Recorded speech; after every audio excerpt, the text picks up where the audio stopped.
For more on Hunter's day in court, let's bring in Fox News contributor Leo 2.0 Terrell. Leo, great to see you. This plea deal went over like a hungover bridesmaid at a wedding in August in Georgia. And it felt good.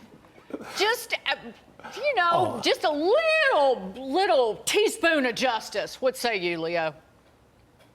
I'm glad to be a lawyer. Thanks for that question, Dagan. This judge had a backbone today. And you know what? She was not going to be part of a sham plea deal. A plea deal, by the own admission of the Department of Justice, has never been made before. This type of deal, never before. And I'll tell you right now, it tells you that the Department of Justice has information on Hunter Biden, and they were expecting Hunter Biden's attorney. They wanted complete immunity, Dagan. And the judge asked the DOJ, hey, is there an ongoing investigation? Yes. Oh, deal's off. That tells you that this case is not being handled like any other normal case. It was a great day for justice in America. No, Leo, it was. But, you know, as a former prosecutor, getting rid of all of your potential tax liability charges for misdemeanors, because that was still on the table, that they didn't take that actually shocked me. I thought that was an amazing deal that should have been grabbed still by the defense. Well, I'll tell you right now, Sean, the reason is that those ongoing investigations, FARA, the Foreign Agent Registration Act, the possible bribe, the Hunter Biden's attorneys, I want to make sure people understand this. They wanted complete immunity on everything, because as you might recall, when the deal was announced, they said, oh, the case is over. This case is far from over. And I want to be as clear as possible. They are treating Hunter Biden differently than they're treating President Trump. President Trump gets indicted every other day. And they're trying, the Biden DOJ is trying to get Hunter Biden off scot-free. That is not going to work in this country. Leo, you raised the issue, and I was talking to Sean about it before the show came on. These two parties go in court today in front of this judge, members of the Department of Justice and Hunter Biden's legal team. Leo Wise from Justice is questioned by the judge, and he admits ongoing investigation. Yes, the foreign agent, the FARA charges potentially on the horizon. But Hunter's legal team, one representative, Chris Clark, says, we thought it was like broad immunity for future charges. Hunter's legal team thought that for a reason. Someone told them that. What happened? Is there a fissure in justice? I'll tell you right now, Dagan, thank goodness that the judge asked that question. You see, Hunter Biden's defense team and the prosecution had a wink-wink deal. That's why there's very little paperwork on this case. And they did not anticipate the judge asking that question. They were going to walk out, and again, David Weiss is compromised. I'm sick and tired of hearing the fact that he's a former Trump appointee. He's incompetent. He's not doing his job. He needs to be replaced. But they had a wink-wink agreement, and it blew up in their face when that judge asked that single question. Because I got news for you. Hunter Biden was not going to walk out of there accepting this deal without complete immunity. That's right. And so not only was it the tax charges on the table, another thing that caught our eye is the gun charges. Isn't Joe Biden supposed to be the toughest president ever on guns? Here's what his team is now saying about gun laws. Watch this, Leo. President Biden has spent most of his political career working on gun laws, on gun reform.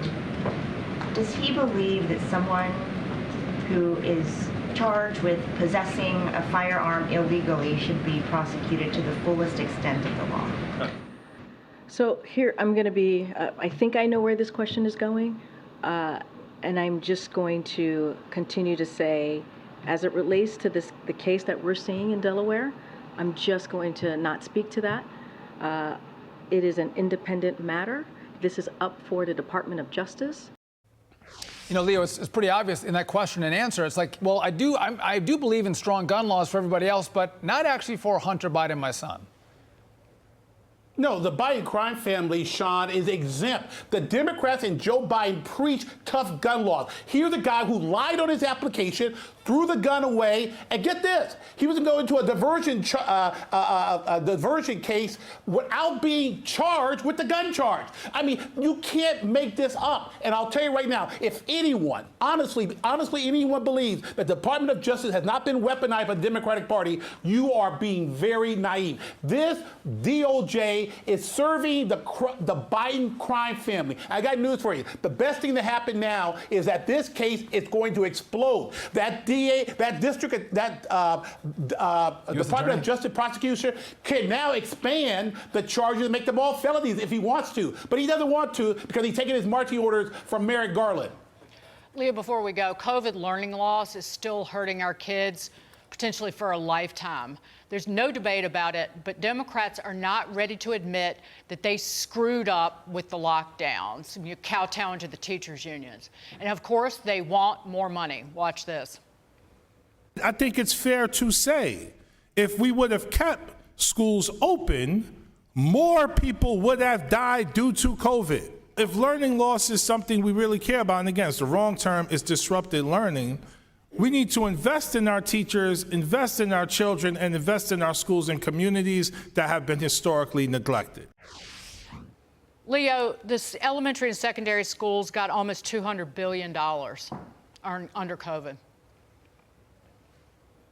You know, Dagan, what you just heard there was a typical response from a union-paid Democrat. And right now, the teachers' union did not want the schools open because they didn't benefit the teachers' union. Guess who suffered?